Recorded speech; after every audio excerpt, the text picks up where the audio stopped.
Relaciones, empezaríamos con la primera intervención que está a cargo del profesor Ronald Cárdenas Crens. El doctor Ronald es profesor en las facultades de Derecho de la Universidad de Lima, UNIFEP y ESAM, abogado, magíster en Derecho Civil, magíster en Bioética y Biojurídica y doctorando en Derecho, miembro de la Academia de Derecho y Ciencias Sociales de Córdoba, ex superintendente nacional de los registros públicos. El tema que nos va a explicar el doctor Ronald Cárdenas Crens de Perú es filosofar en tiempos de coronavirus. Cedo la palabra al profesor por 15 a 20 minutos.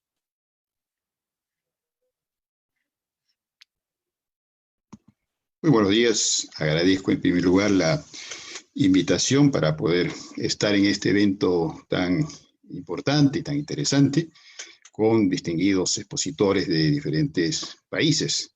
Y vamos a empezar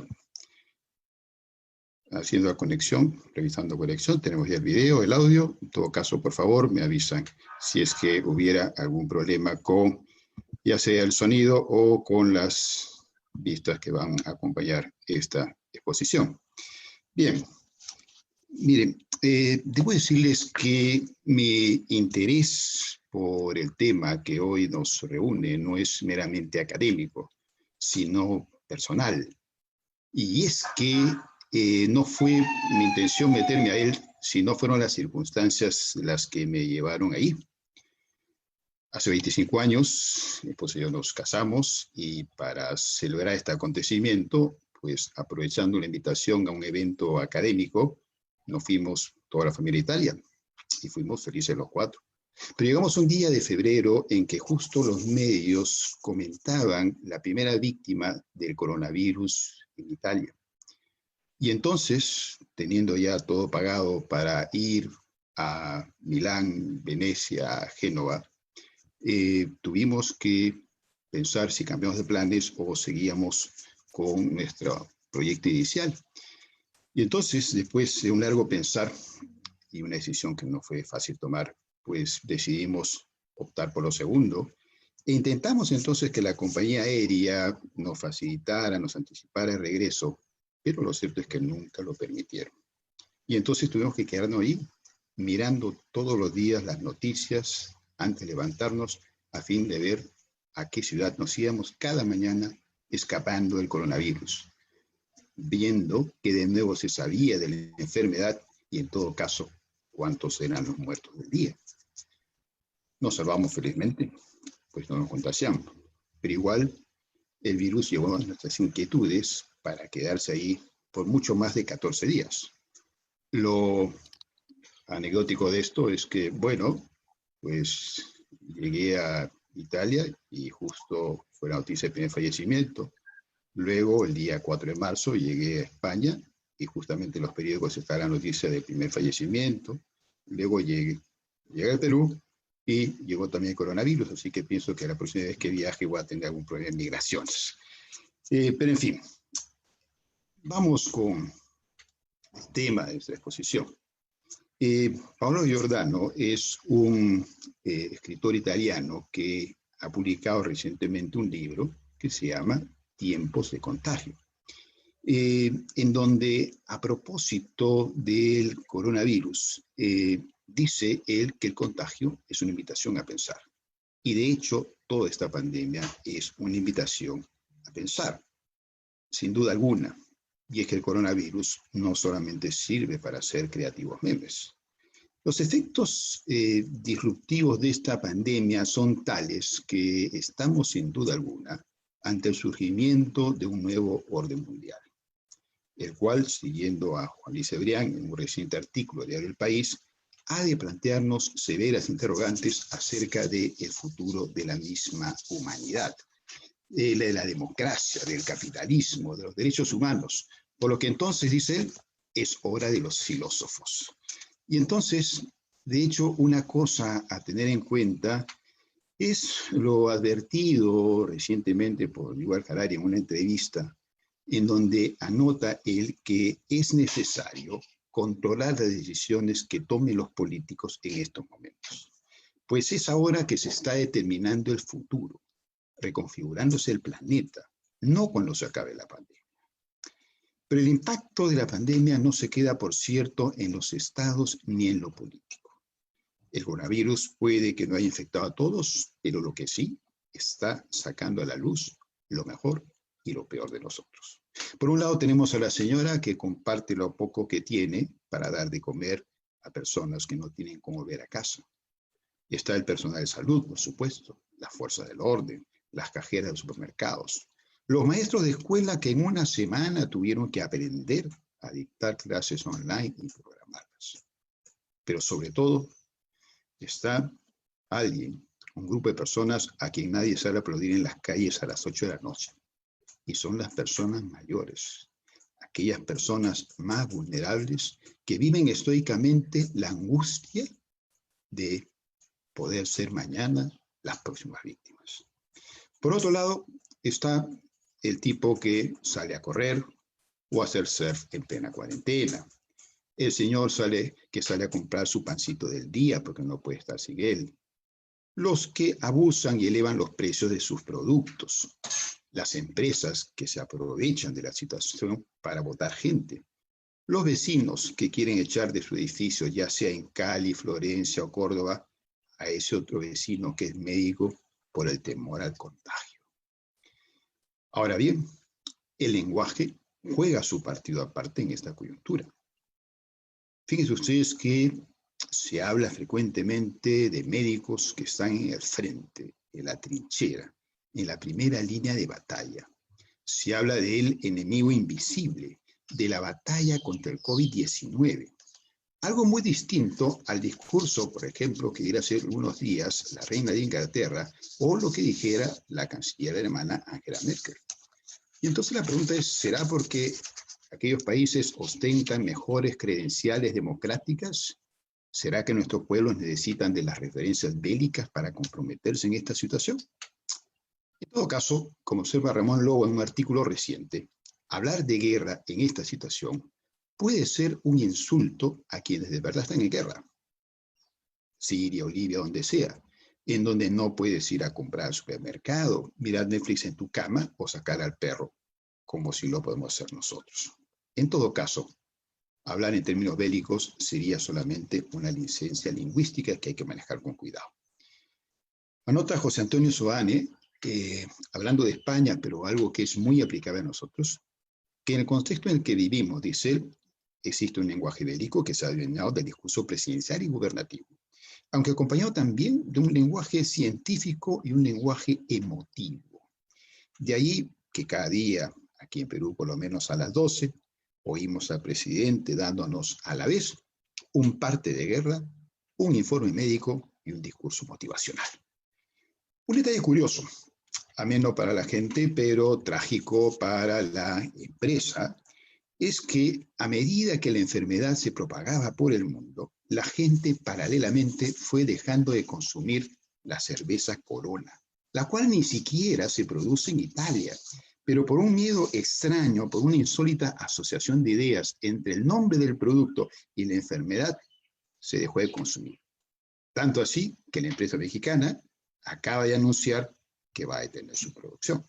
Con ello habría que preguntarnos si de repente, cuando Boecio decía que el hombre es una sustancia individual de naturaleza racional, de repente estuvo equivocado.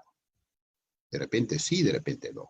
Pero volviendo al lenguaje, como ha dicho alguien que sabe de lenguaje, como es el escritor peruano Alonso Cueto, dice él que los mensajes diarios del presidente, entre nosotros por lo menos, no solo tienen un fin informativo, sino también el rol de ser un referente social, cumpliendo Vizcarra el rol de un padre a la vez severo y a la vez cercano. Es otro dato curioso, pero es la gente hasta estar ya presidente cuando no aparece al mediodía. Ahora bien, revisando los discursos presidenciales del mediodía, al principio daba cuenta de los números de contagiados y de fallecidos. Ahora más bien habla de los contagiados, de las personas que están internadas, de los que están en su casa, de los que se recuperaron, de los que están en UCI, relegando la mención al número de fallecidos, seguramente para intentar quitarle protagonismo a dichas cifras. Y es que en una guerra, seguramente, Si de lo que se trata es levantar ese ánimo, poco ayuda a contar públicamente las bajas. El lenguaje también puede crear estigmas o liderarnos de ellos. Pérez Reverte observaba en un tuit, a inicios de marzo aproximadamente, que el gobierno español empezó a dejar de hablar de infectados, porque el término es feo, deprimente, discriminador, y entonces se habla de personas que dan positivo. No puede obviarse que el lenguaje juega también un fin político. El nombre COVID-19, con el que la OMS bautizó la enfermedad, sirvió para evitar que siguiera difundiéndose el apelativo de fiebre Wuhan, gripe china o términos parecidos que podían llevar alguna sensibilidad nacionalista en algunas partes. Y entonces, para evitar este tipo de situaciones, pues se le dio un nombre mucho más aséptico, siendo importante recordar que la famosa gripe española no fue una gripe que naciera en España, ni fue España el país que tuviera más víctimas por ella, sino que el nombre se lo pusieron otros países para pretender ocultar lo que pasaba en su país con esta tragedia sanitaria. Y así hacer pensar que la gripe era un problema solamente del país ibérico y no de sus propias naciones. Un detalle llamativo y sin duda indignante para muchos es que los académicos de la Real Academia Española han aconsejado hablar de la COVID-19. La COVID-19. Esto se ha discutido si es masculino o femenino, si es el COVID-19 o la COVID-19. Entonces dicen estos académicos que debe hablarse en femenino, porque se sobreentiende que se está refiriendo a la enfermedad. Cuestión que, por cierto, genera entendibles suspicacias de género. Además, el hecho de que hay enfermedades que son masculinas. Por ejemplo, tenemos el dengue, el sarampión, el SIDA. En todo caso, para quienes están escuchando, la solución es bien sencilla. Si queremos ver a esta enfermedad con una mirada femenina, la COVID-19. Si queremos ver esta enfermedad como algo masculino, tenemos el coronavirus y fin de la discusión. Ahora, pero en esta situación en la que nos encontramos y añoramos, ¿no? Añoramos los abrazos, entre otras cosas más, vale una ligera meditación acerca del abrazo. El abrazo es símbolo de encuentro, pero también es oportunidad de condolencia. El abrazo es una expresión de felicidad, pero también es una respuesta frente al miedo. Y allí tenemos entonces distintas añoranzas en estos tiempos que no nos podemos abrazar. En medio de la pandemia, a la vez del pánico y la saturación de noticias, las teorías conspiracionistas de los más sofisticadas se han difundido con bastante asiduidad. Han parqueado entre nosotros y están recorriendo todas partes. La apelación a supuestas predicciones Nostradamus, por ejemplo, hemos visto, o la historia de aquel cura loco que en una plaza italiana hace 3 años supuestamente gritaba coronavirus, coronavirus, con video incluido, que por supuesto no es verdad. Todas estas cosas revelan cómo el miedo y el temor hacen que afloren algunos de nuestros sentimientos y reacciones más primitivas. Y en toda esta historia, pues los peruanos también dimos nuestro aporte cuando hace unos días fue noticia viral que una niña peruana había anunciado el mundo el día 21 de abril. Pasó la fecha y por supuesto seguimos todos aquí.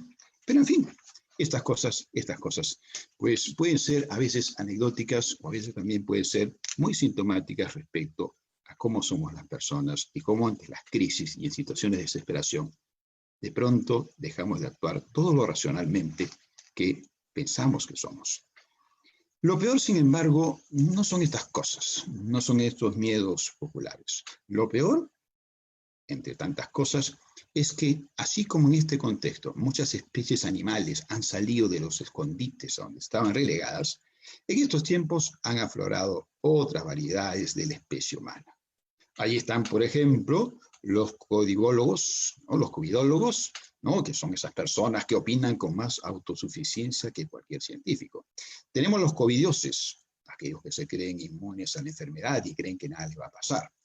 Tenemos también los covidiotas, ¿no? Bastantes, que se van a hacer surf en la playa en pleno toque queda, o la fulana que llama a su empleada HDP por no quedarse durante toda la cuarentena, acompañándola en su mansión, o también tenemos aquella gente bien que se burla desde la comodidad de su balcón de un policía porque estúpidamente cree que este vale menos, restregando en la cara que él pudo estudiar en la universidad y el policía no. Como menciona Lola Pons, tenemos también a los balconazis, aquella gente que salen a los balcones, que se creen policías, controladores del orden, y que desde ese balcón pretenden imponer el orden. Aquí entre nosotros, a falta de balcones, podríamos hablar también de ventanazis, y todos tenemos un vecino pintoresco de ese tipo, que se cree el gendarme de la cuadra desde su ventana.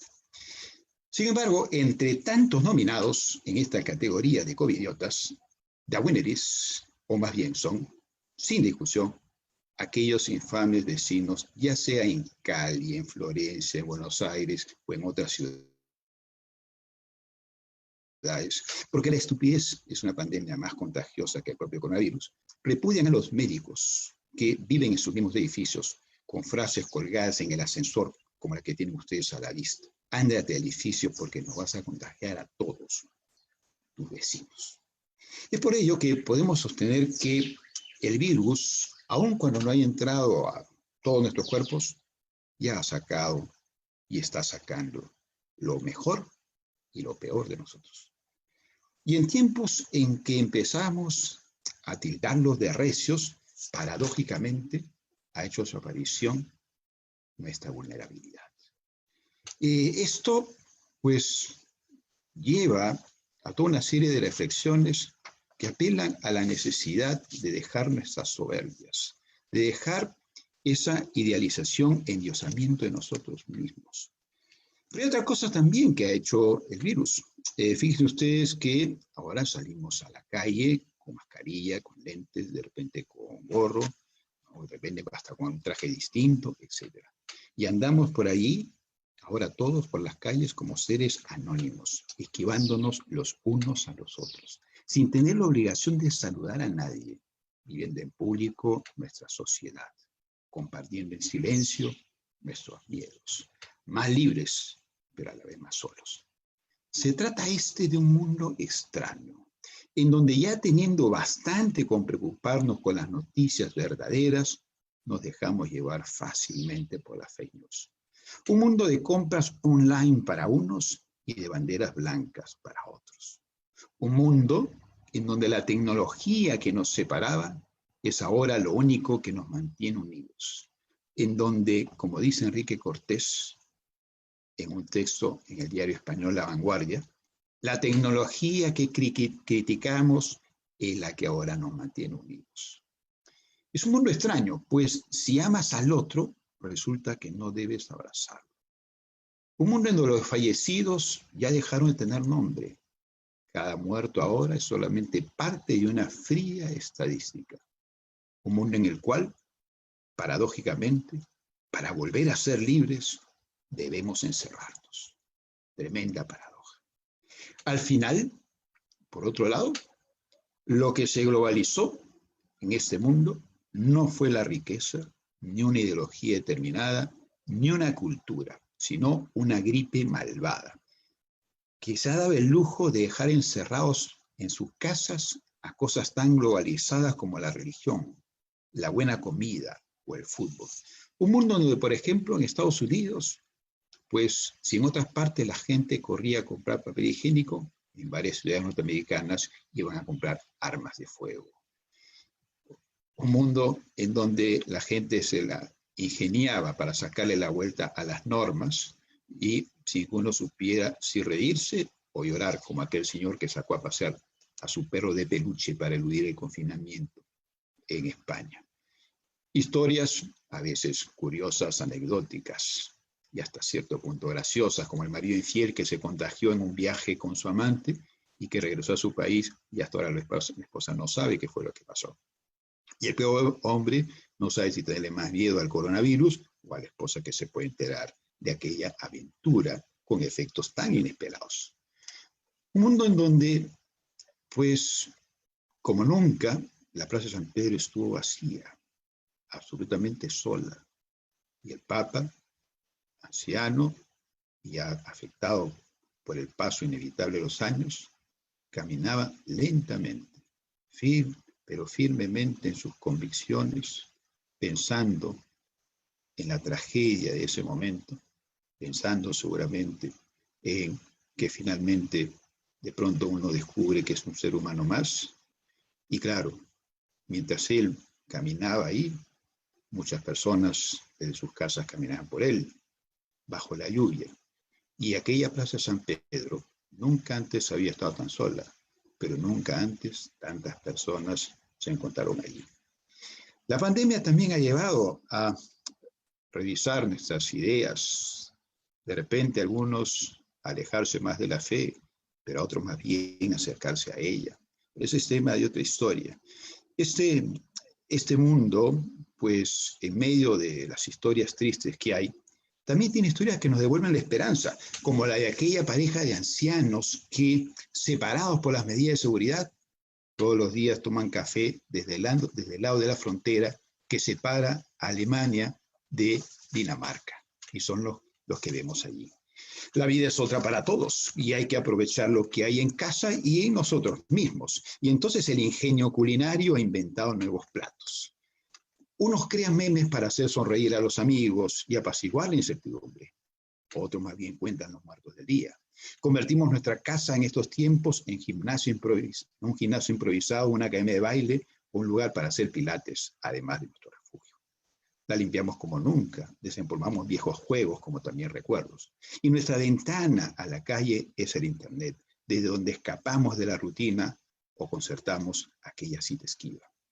Salimos a aplaudir a las 8 y ya ni sabemos qué, viviendo la paradoja de querernos más que nunca sin poder abrazarnos, mientras alguien calladamente, desde lo alto de su casa, colecciona puestas de sol que todos los días desde el celular comparte con su familia para animar la esperanza.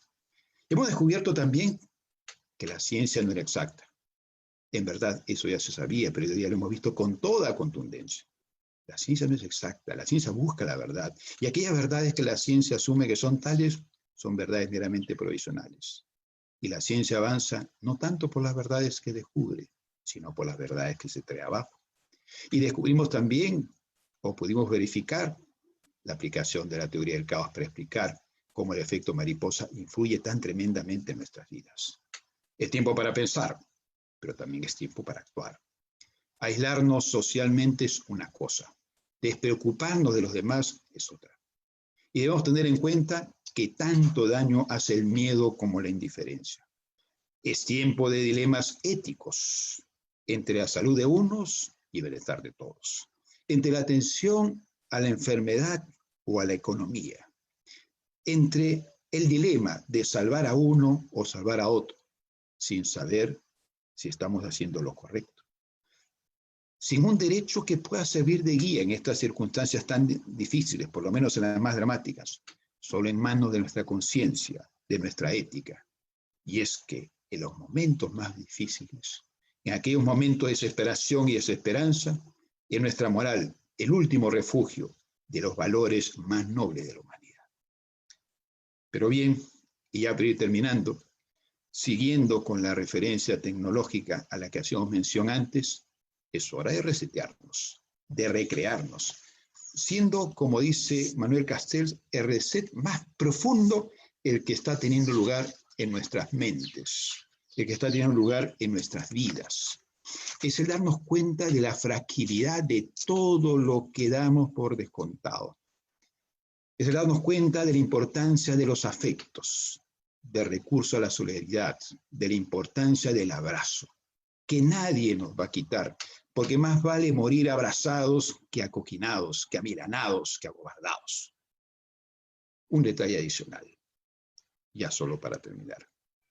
Antes de todo esto, cuando todo era normal, o era aquello que llamamos normal, y que es otro término para repensar, era común que nos despidamos frecuentemente como un cuídate, como parte de un ritual que repetíamos mecánica y repetitivamente. Hoy que la enfermedad y detrás de ella la muerte nos acechan más cerca, el cuídate no es solo una formalidad, sino un mandato. Una invocación, un ruego, un grito que sale de lo más hondo, para que cuando nos reencontremos nuevamente no falte nadie en el abrazo. Muchas gracias y bueno, cuídense. Profesor Ronald, muchísimas gracias por su intervención, Gracias. valiosísimo panorama general y muy reflexivo al respecto. Yo quizás tenga una pequeña pregunta muy puntual y quizás general para aprovechar un comentario final de usted, ¿no? En realidad estas credenciales democráticas o en todo caso nuestra democracia en sí misma en América Latina eh, tiene esa capacidad de poder afrontar estas consecuencias sociales que trae el COVID-19, o es que en realidad nuestras instituciones están bastante debilitadas, que posterior a este COVID, pues van a estar mucho más. Bien, yo creo que nos estamos preocupando y con razón de la debilidad de nuestra infraestructura sanitaria, que es muy grave. Pero también la otra inquietud que no debemos dejar de lado es la precariedad de nuestras estructuras políticas y democráticas que pueden verse afectadas por situaciones de este tipo. La tentación de asumir posiciones autoritarias y de aceptarlas es algo bastante delicado. El hecho que, por ejemplo, se puede utilizar en países como en China sistemas de reconocimiento facial a través de drones y otros medios puede terminar siendo una práctica de gobierno. Y lo peor, con la aceptación de la ciudadanía. Entonces, tenemos que tener cuidado que el miedo no nos deje ver otras cosas que también son importantes. Mencionamos cómo hoy en día se están tomando decisiones que van a marcar lo que va a ser el futuro político, geopolítico y del orden internacional en lo que viene por adelante. Entonces, no debemos ser ajenos a esta circunstancia. Habrá la tentación, de repente, para hablar del caso nuestro, habrá la tentación, de repente, que se pretenda postergar procesos electorales, pero tenemos que ser sumamente cuidadosos. Tenemos que pensar prudentemente. La actitud frenética, la frónesis de la que hablaba Aristóteles, es esencial en estos tiempos. De hecho, el aspecto político no es ajeno a todo lo que nos está pasando. Y, bueno, todos hemos oído distintas historias que hablan inclusive de una presencia política en los orígenes o en la difusión de esta pandemia, que el tiempo finalmente dirá si existe o no existe. Pero lo que sí hay es la tentación que puede haber en diversos países de un manejo político. Lo que haga cada gobernante con su país va a ser determinante para lo que pase en las siguientes elecciones, para los procesos reeleccionarios que puedan estar en curso en aquellos países en que es permitida la reelección. Y la tentación para otros también puede ser algo bien grave. Por eso es que creo que no se debe dejar de lado este aspecto.